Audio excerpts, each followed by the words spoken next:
சொல்லிட்டேன். ஆமா போ, இப்போ இடத்துல உட்காரு. இப்போ அடுத்து என்ன ஆகுறது? படிக்கிற நேரத்தில் ஒழுங்கா படிக்கணும். போ, அடுத்த டெஸ்ட்டுக்கு பார்த்துக்கலாம். போ. அடுத்து கண்ணகி வாமா. உனக்கு யாரு தான் அந்த பேரை வச்சாவன்னு தெரியல.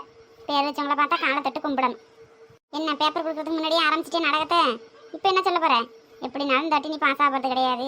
பேசாமல் உங்கள் வீட்டில் ஏதாவது கல்யாணம் பண்ணி வைக்க சொல்லிட்டு ஏதாவது மாப்பிள்ளை வீட்டுக்கு போகிற வழியா பாரு. வேஸ்ட்டாக எதுக்கு பள்ளியோட வரேன் அது வரேன் நீனும் சும்மா வந்துட்டு போய்கிட்டு இருக்கேன். ஒன்றும் படிக்கிறது கிடையாது. ஏதாவது கேட்டால் எனக்கு தலைவலியே மண்டை குடைச்சி அப்படி இப்படின்னு ஏதாவது சொல்ல போகிறேன். இந்த கதையை கேட்கறதுக்கு நீ பள்ளியோட வராமல் இருக்கலாம்ல. ஜெகன் பாத்தியால கண்ணைக்கு டீச்சரே சொல்லிட்டு கல்யாணம் பண்ணிட்டு போன்னு சொல்லிட்டு ரெடியாருல. ஏய் பேசாமல் இருந்துரு. அம்மா சொல்லிட்டேன். நானே என் ஆள் பேச்சு வாங்குதுன்ட்டு கவலையில் இருக்கேன். ஒழுங்காக இருந்துங்க. ஏன்ல ஜெகன் உனக்கு அவ்வளோ பிடிக்குமா கண்ணைக்கியே? மூஞ்செல்லாம் ஒரே வாட்டமாக இருக்குது. அவள் பேச்சு வாங்க வாங்க உன் மூஞ்சி மாறிட்டே இருக்குல்ல. ஏன்லே அவ்வளோ பிடிக்குமா? அவ்வளோ காதலிக்கிறியலே? ஏ அஜய் வாயை மூடிட்டு பேசாமல் இருளே.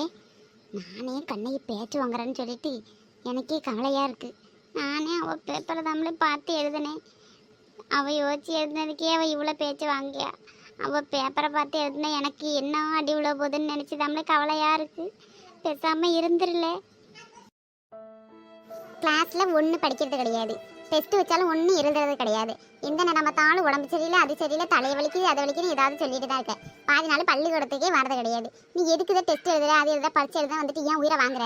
உன்னால எனக்கு 1% போயிடும். என்ன அதுக்கு படிக்கிறப்ப 4 பிள்ளைக்கு சொல்லிக் கொடுத்தாலும் இந்த கிளாஸில் எனக்கு ஒரு நல்ல பேர் கிடைக்கும். இந்த டீச்சர் சொல்லிக் கொடுத்தாலும் இந்த பிள்ளையும் நல்லா படிக்குதுன்னு உனக்கு என்ன சொல்லிக் கொடுத்தாலும் மண்டையில் ஏற போகிறது கிடையாது. எதுக்கு நீ பள்ளிக்கூடம் வர? பேரண்ட்ஸ் மீட்டிங்க்கு உன்னோட அம்மா அப்பாவும் அழைச்சிட்டு வரேன். அவங்கள்ட்ட நான் சொல்லிடுறேன் உன்னை பற்றி. போ, நீ சும்மா அழுதுட்டு நின்றுட்டு நாடகம் ஆடாத போ. அடுத்தது யாரு? அஞ்சலி வாங்கம்மா. என்ன ஒழுங்கா படிக்கணும் அது என்னம்னா இல்லையோ? எப்போ பார்த்தாலும் பாத மார்க் எப்படியோ ஜஸ்ட்டு பாஸ் ஆகிடுறேன். ஜஸ்ட் 35 எடுத்தா போதுமா? கிளாஸில் ஏதோ நான் இங்கே கூட்டிக்கிட்டு 35 மார்க் போடுறேன். பப்ளிக் பரிட்சையில் யார் அப்படி போடுவா? 30 மார்க் எடுத்து 34 மார்க் எடுத்து ஃபெயிலாக தான் வைப்பேன்.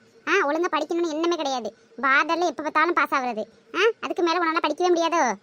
போ. எங்கே என்ன கடந்தனு எனக்குன்னு வாரிங்கன்னு தெரியல. உங்களுக்கு சொல்லிக் கொடுக்குறதுனால எரும மாட்டுக்கு சொல்லிக் கொடுத்தானச்சு நல்ல மண்டையில் ஏறும். ஒன்று கூட சொல்கிறது கேட்கறது கிடையாது. இப்படி இங்கே இவ்வளோ மார்க் எடுத்துட்டு இருந்தா நீ எங்கள் பப்ளிக்கில் என்ன மார்க் எடுக்க போகிற?